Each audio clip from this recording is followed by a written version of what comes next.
नमस्कार साथियों, पॉलिटेक्निक पाठशाला में आप सभी का स्वागत है। फोर्थ सेमेस्टर में आईईसी सब्जेक्ट आपको पढ़ाया जा रहा है। आज तीसरा चैप्टर स्टार्ट हो जाएगा। ठीक है, तीसरा चैप्टर आज पढ़ाएंगे। इसमें आज इन्वर्टर पढ़ाएंगे। चैप्टर का नाम है inverters, choppers, cyclo converters and dual converters. ठीक है, तो इसके बारे में हम क्या करेंगे, पढ़ाएंगे। तो इन्वर्टर क्या होता है, ये एसी डीसी पावर को एसी पावर में क्या करता है, कन्वर्ट करता है। घर में भी इन्वर्टर्स यूज करते हैं और उसके बाद इंडस्ट्री में भी इन्वर्टर्स यूज़ किए जाते हैं और उसके बाद जो है टीएक्स लाइन में, ट्रांसमिशन लाइन में भी यूज किया जाता है इन्वर्टर्स। जैसे डीसी का ट्रांसमिशन होता है तो डीसी को एसी में बदलने के लिए रिसीविंग एंड पर, ट्रांसमिशन लाइन के रिसीविंग एंड पर भी इन्वर्टर का हम क्या करते हैं, यूज करते हैं। ठीक है, तो पहले तो इन्वर्टर को बनाने के लिए जो है वैक्यूम ट्यूब वगैरह यूज किए जाते हैं, जिनका परफॉर्मेंस बहुत ही वीक था, कम एफिशिएंसी थी, कम रिलायबल था, फास्ट स्विचिंग नहीं थी। ठीक है, लेकिन अब जो है वैक्यूम ट्यूब के स्थान पर हम लोग ट्रांजिस्टर यूज करते हैं, थायरिस्टर यूज करते हैं। ठीक है, तो सेमीकंडक्टर डिवाइसेस का यूज करके जो है हम लोग इन्वर्टर क्या करते हैं, बनाते हैं। इन्वर्टर जो है डीसी पावर को एसी पावर में क्या करता है, कन्वर्ट करता है। ठीक है, और लो पावर का भी इन्वर्टर होता है, मीडियम पावर का भी इन्वर्टर होता है और हाई पावर का भी इन्वर्टर्स होता है। हाई पावर का इन्वर्टर्स ट्रांसमिशन लाइन के एंड पर क्या किया जाता है, यूज किया जाता है। बाकी लो और मीडियम तो घर में, इंडस्ट्री वगैरह में यूज किया जाता है। अब घरों में जो इन्वर्टर यूज किया जाता है, एक बैटरी होती है। तो जैसे मान लीजिए जब एसी सप्लाई आती है तो एसी को रेक्टिफायर के द्वारा डीसी में कन्वर्ट करके बैटरी को चार्ज किया जाता है। ठीक है, और जब सप्लाई चली जाती है तो वही बैटरी की जो डीसी सप्लाई होती है, जो उसमें स्टोर रहती है केमिकल एनर्जी के फॉर्म में, तो उस डीसी को हम किस में कन्वर्ट करते हैं, एसी में कन्वर्ट करते हैं, इन्वर्टर के माध्यम से। ठीक है, तो इसीलिए कहते हैं कि घर में एक इन्वर्टर होना क्या है, ज़रूरी है। इन्वर्टर तो होता ही है, साथ ही साथ जो है वहाँ पर एक रेक्टिफायर भी होता है, कन्वर्टर जिसे कहते हैं। ठीक है, तो इन्वर्टर का थोड़ा इंट्रोडक्शन हम लोग पढ़ लेते हैं, उसके बाद आज इसका वर्किंग पढ़ेंगे कि क्या होता है। इन्वर्टर्स डीसी पावर को एसी पावर में बदलने वाली डिवाइस को इन्वर्टर कहते हैं। ठीक है, डीसी पावर को एसी पावर में बदलने वाली डिवाइस को क्या बोलते हैं, इन्वर्टर बोलते हैं। इन्वर्टर रेक्टिफायर का क्या होता है, उल्टा होता है। रेक्टिफायर जो है एसी को डीसी में बदलता है, इन्वर्टर जो है डीसी को एसी में बदलता है। आज के समय में इन्वर्टर को बनाने के लिए सेमीकंडक्टर डिवाइसेस का यूज किया जाता है। ठीक है, जो वैक्यूम ट्यूब से बहुत ही अच्छा कार्य करते हैं। जो कि वैक्यूम ट्यूब पहले यूज किया जाता था, तो उसके बारे में अभी हमने बताया कि वो बहुत, उसका परफॉर्मेंस वीक है। उसके स्थान पे सेमीकंडक्टर डिवाइसेस का हम क्या करते हैं, यूज करते हैं। सेमीकंडक्टर से बना इन्वर्टर का साइज छोटा होता है, लेस कॉस्ट होता है, बेटर दक्षता होती है, फास्ट रिस्पांस होता है तथा बेटर रिलायबिलिटी होती है, विश्वसनीयता। रिलायबल मतलब विश्वास, इस पे आप कर सकते हैं। फास्ट रिस्पांस होता है। ठीक है, तो ये हमारा क्या हुआ, इन्वर्टर का इंट्रोडक्शन हुआ। सभी ऑसिलेटर आप लोग पढ़े होंगे। ऑसिलेटर जो होता है वो क्या करता है, डीसी को एसी में क्या करता है, कन्वर्ट करता है। ठीक है, उसमें डीसी बाइसिंग होती है, ऑसिलेटर में डीसी बाइसिंग होती है।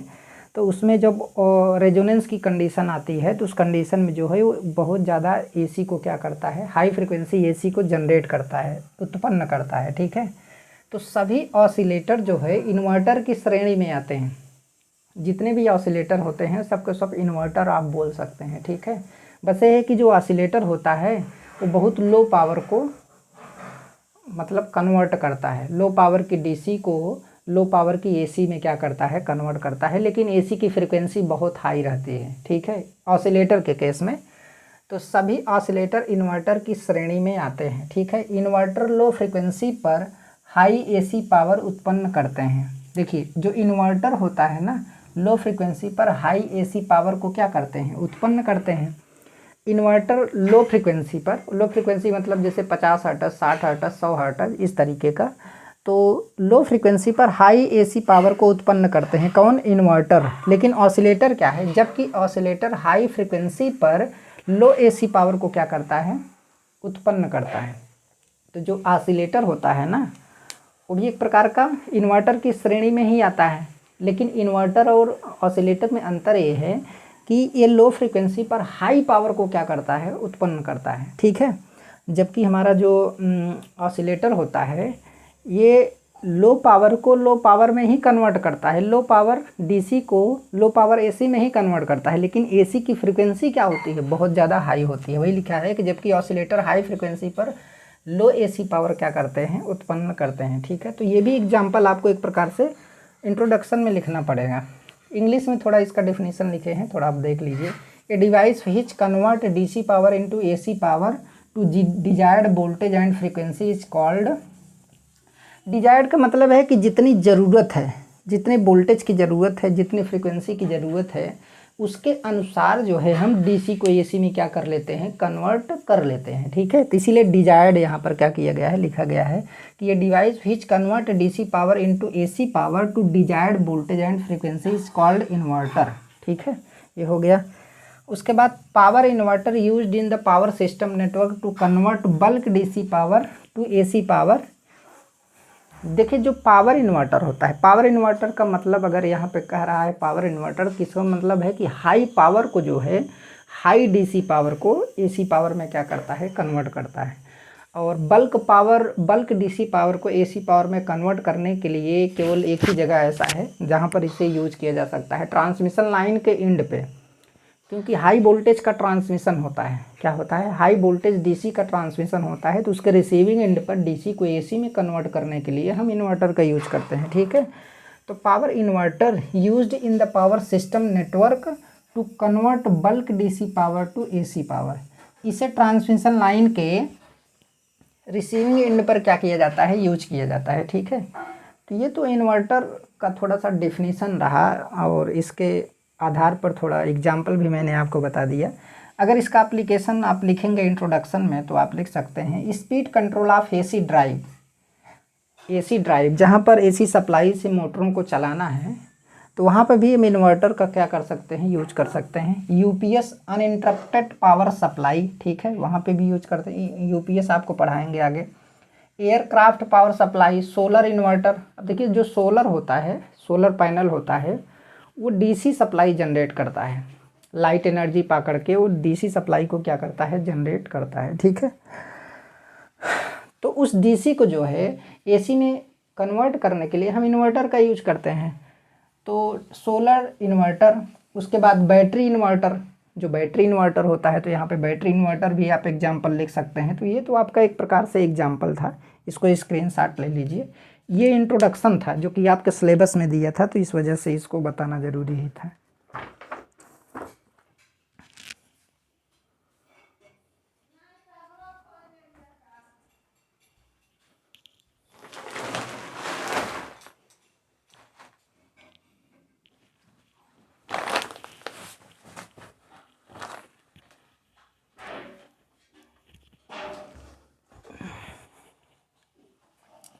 इसको मैं मिटा दे रहा हूँ। हाँ, इन्वर्टर में फोर्स्ड कम्यूटेशन यूज किया जाता है। भाई, इसमें थायरिस्टर यूज किया जाएगा स्विच के रूप में, तो इसमें जो कम्यूटेशन या सीआर को ऑफ करने के लिए यूज किया जाता है वो फोर्स्ड कम्यूटेशन होता है। इतना बात आपको ध्यान में रखना है। ठीक है,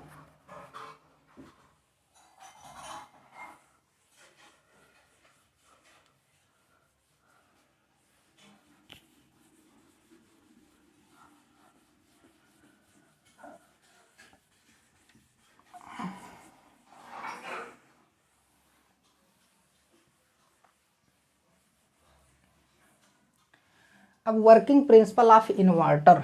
वर्किंग प्रिंसिपल ऑफ इन्वर्टर, अब इन्वर्टर का एक सिंबल बना दें। उसका जो बेसिक वर्किंग प्रिंसिपल है वो स्विचिंग पर आधारित है। ठीक है, स्विचिंग पे ही काम ही करता है।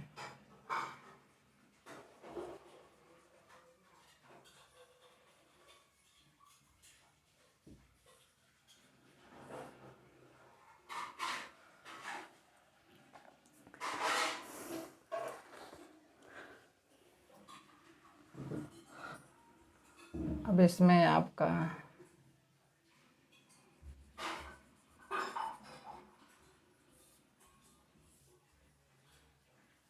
ठीक है, ये हमारा क्या है,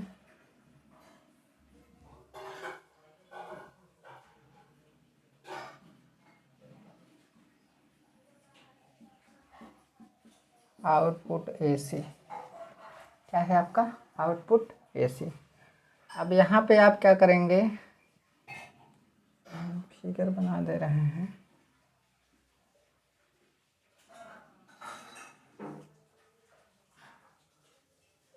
एक आपका 1 पॉइंट है और एक आपका 2 पॉइंट है। यहाँ पे हम एक DC सप्लाई जोड़ दे रहे हैं, ठीक।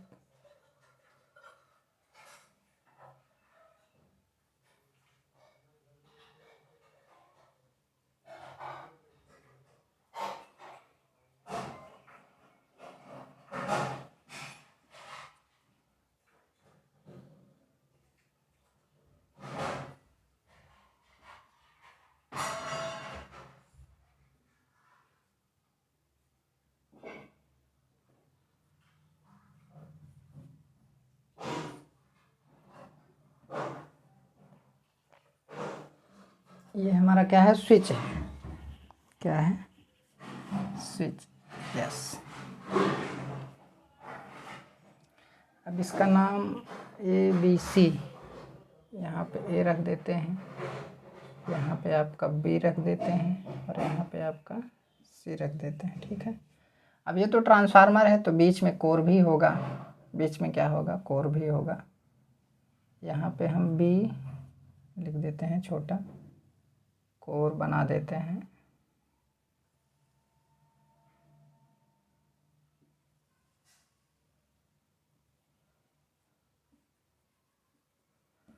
हो गया। तो ये हमारा क्या है, फिगर है, जिसके अनुसार से देखिए होता क्या है। यहाँ पर देखिए DC जुड़ा है ना, तो जैसे ट्रांसफार्मर DC के प्रिंसिपल पे वर्क नहीं करता है, DC सप्लाई पे वर्क नहीं करता है, लेकिन अगर सप्लाई में वेरिएशन हो रहा है तब जाकर के वो वर्क करेगा, ठीक है। अब यहाँ पर हमने DC दिया है तो ये इनपुट हो गया और ये हमारा क्या होगा, आउटपुट होगा। तो जब स्विच को बहुत तेज़ी के साथ 1 और 2 पे करेंगे, ठीक है, जब 1 पे करेंगे तो देखिए करंट कैसे फ्लो करेगी। 1 पे करेंगे तो करंट जो है ऐसे फ्लो करेगी, समझ में आया, करंट ऐसे फ्लो करेगी। जब वो 2 पे करेंगे तो करंट ऐसे फ्लो करेगी, करंट ऐसे फ्लो करेगी। एक बार क्लॉकवाइज और एक बार क्या होगा, एंटी क्लॉकवाइज। तो एक बार क्लॉकवाइज एक बार एंटी क्लॉकवाइज, तो एक प्रकार से देखेंगे तो AC हो गया है। कुछ इस तरीके से हम साइन वेव वैसे रिप्रेजेंट कर रहे हैं। तो ये मान लीजिए क्लॉकवाइज हुआ तो ये क्या हुआ, एंटी क्लॉकवाइज होगा। तो कुछ इस तरीके से, ठीक है। ऐसा वेव नहीं बनेगा लेकिन मैं आपको बता रहा हूँ। तो अगर स्विच को पोजीशन 1 और 2 पर तेज़ी के साथ चेंज करने से क्या होता है, करंट में चेंज हो रहा है। तो करंट में चेंज होगा तो इस कॉइल की करंट में चेंज होगा। जब इस करंट में चेंज होगा तो ये चेंज हमें आउटपुट में क्या होगा, मिलेगा। तब तो ट्रांसफार्मर वर्क करेगा ना। जब करंट चेंज होगा तो फ्लक्स चेंज होगा, तो सेकेंडरी कॉइल में EMF क्या होगा, इंड्यूस्ड होगा, ठीक है। ये तो प्रिंसिपल आप लोग ट्रांसफार्मर का पढ़े ही थे। तो DC पे तो वर्क नहीं करता है, लेकिन जब स्विचिंग पोजीशन 1 और 2 पर स्विच को जो है बहुत तेज़ी के साथ क्या करेंगे, तो मतलब स्विचिंग को हम तेज़ी के साथ करेंगे। यहाँ पर जो हमारा स्विच है इसको तेज़ी से हम 1 और 2 पर ले जाएंगे। तो ऐसी कंडीशन में, दोनों कंडीशन में अलग अलग डायरेक्शन में करंट क्या करेगी, फ्लो करेगी। तो करंट चेंज हो रहा है, जब करंट चेंज होगा तो आउटपुट में करंट चेंज हमें क्या होगा, मिलेगा, ठीक है। तो वही चीज़ यहाँ पर क्या किया गया है, लिखा गया है कि इन्वर्टर का बेसिक प्रिंसिपल फास्ट स्विचिंग पर आधारित है। फास्ट स्विचिंग, अब यहाँ पे स्विचिंग है, सो एक बार 2 पे ले जा रहा है, एक बार 1 पे ले जा रहा है, एक बार 2 पे, एक बार 1, एक बार 2, एक बार 1, ठीक है। तो इस तरीके से तो फास्ट स्विचिंग पे क्या है, आधारित है, इसका जो बेसिक प्रिंसिपल है। तो इसमें क्या होगा, अब देखिए DC है तो DC का मैग्नीट्यूड और डायरेक्शन क्या होता है, फिक्स होता है। लेकिन स्विचिंग की वजह से जब स्विच को 1 पर ले जाएंगे तो करंट क्लॉकवाइज फ्लो कर रही है, जब स्विच को 2 पर ले जाएंगे तो करंट एंटी क्लॉकवाइज फ्लो कर रही है। तो एक पॉजिटिव साइकिल मिल रहा है और एक नेगेटिव साइकिल मिल रहा है। इस तरीके से आप समझ सकते हैं। तो AC में क्या हो रहा है, कन्वर्ट हो जा रहा है, ठीक है। तो आउटपुट यहाँ पर जो मिलेगा हमें क्या मिलेगा, AC मिलेगा। इन्वर्टर का बेसिक प्रिंसिपल फास्ट स्विचिंग पर क्या है, आधारित है, जिसे फिगर द्वारा आसानी से समझा जा सकता है। यही फिगर है, ठीक है। इसमें स्विचिंग को पोजीशन 1 और 2 के मध्य बहुत तेज़ी के साथ स्विच किया जाता है। इसमें स्विच को पोजीशन 1 और 2 के मध्य बहुत तेज़ी के साथ स्विच किया जाता है। ये जो हमारा स्विच है पोजीशन 1 और 2 के मध्य बहुत तेज़ी के साथ स्विच किया जाता है, मतलब 1 से 2, 2 से 1, 1 से 2, 2 से 1 बहुत तेज़ी के साथ वो क्या होगा, स्विच होगा। ठीक है, किया जाता है।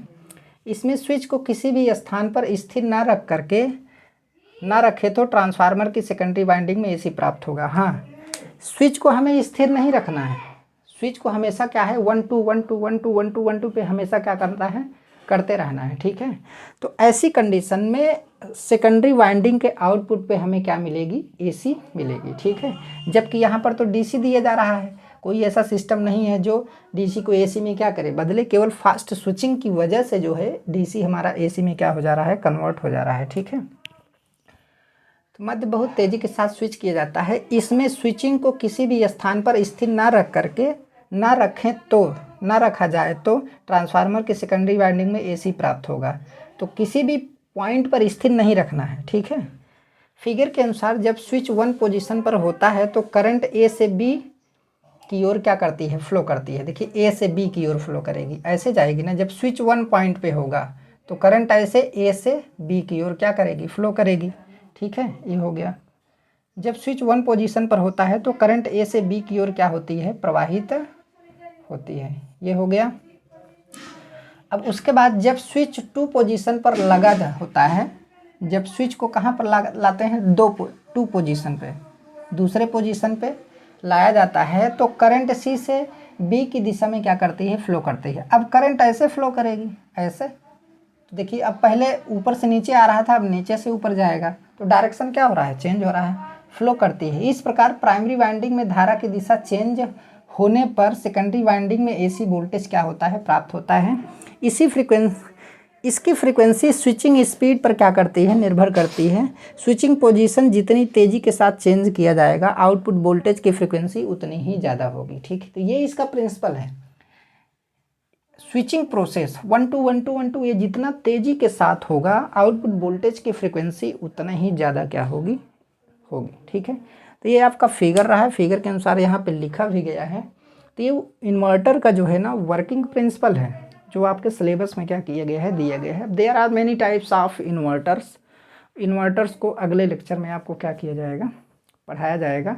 और जो भी आपके सिलेबस के अकॉर्डिंग होगा केवल वही पढ़ाया जाएगा, उससे ज़्यादा नहीं पढ़ाया जाएगा। ठीक है, वैसे भी उससे ज़्यादा ही आपको पढ़ाया जा रहा है, काफ़ी हद तक ज़्यादा पढ़ाया जा रहा है, लेकिन आप लोग उतना हेल्प नहीं करते हैं। मैं आपको बताना चाहता हूँ कि 4th सेमेस्टर में TDEP एंड EDD फर्स्ट जो है ये कंप्लीट है और ऐप पे मिल रहा है, ऐप पे पॉलीटेक्निक पाठशाला ऐप पे मिल रहा है। शायद 100 या 150 रुपये में इसका प्राइस है दोनों सब्जेक्ट का। जो लोग 4th सेमेस्टर में अच्छे तरीके से इन दोनों सब्जेक्ट को पढ़ना चाहते हैं वो जाकर के पढ़ सकते हैं। ठीक है, एक चीज़ और बता दें, पावर प्लांट पढ़ाने के लिए बहुत सारे लोग मैसेज कर रहे हैं, लेकिन मैं आपको बता दूं कि ऐसे ही सारे सब्जेक्ट को फ्री में आपको नहीं पढ़ाया जाएगा। ठीक है, वो तो मैं पढ़ा रहा हूँ, लेकिन फिर भी आप लोग उतना हेल्प भी नहीं कर रहे हैं। दूसरा, इतना कम व्यूज आते हैं किसी भी वीडियो पे, ना तो लाइक आता है, ना तो कमेंट आता है, ना तो व्यूज आता है। और उसके बाद भी आप लोग कह रहे हैं कि सर पावर प्लांट स्टार्ट कर दीजिए। पावर प्लांट क्या स्टार्ट करेगा आदमी पावर प्लांट, थोड़ा सा भी तो हेल्प करते नहीं हैं। आप लोग फालतू की चीज़ों में ज़्यादा व्यस्त रहते हैं, मोबाइल पे दूसरा चीज़ देख लेते हैं, लेकिन ना तो वीडियो देखना है, ना तो लाइक करना है, ना तो कमेंट करना है। कमेंट करने का भी समय नहीं, लाइक करने का भी समय नहीं, तो क्या मतलब है। जब आप मेरा हेल्प नहीं कर सकते तो मैं पावर प्लांट क्यों पढ़ाऊँ, मैं फ्री में पावर प्लांट क्यों पढ़ाऊँ, नहीं पढ़ाऊँगा, बात ख़त्म।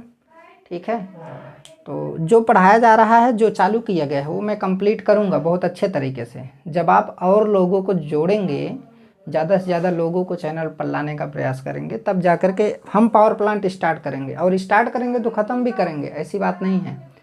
लेकिन पहले आप तो हेल्प कीजिए। आप कौन सा हेल्प कर रहे हैं, कुछ तो नहीं कर रहे हैं। देख रहे हैं इतने दिन से बस केवल 40-50 व्यूज आ जाते हैं, वो भी शायद एक ही आदमी 3-4 बार देख लेता है, तो इस वजह से इतना व्यूज बढ़ जाता है। तो जो पढ़ने वाला है 3-4 वो तो पढ़ ही रहा है, वो बात अलग है, लेकिन और लोगों को भी जोड़ने का प्रयास कीजिए। इतने व्यूज में पढ़ाने का मन नहीं करता है। ठीक है, आज का क्लास यहीं तक, धन्यवाद।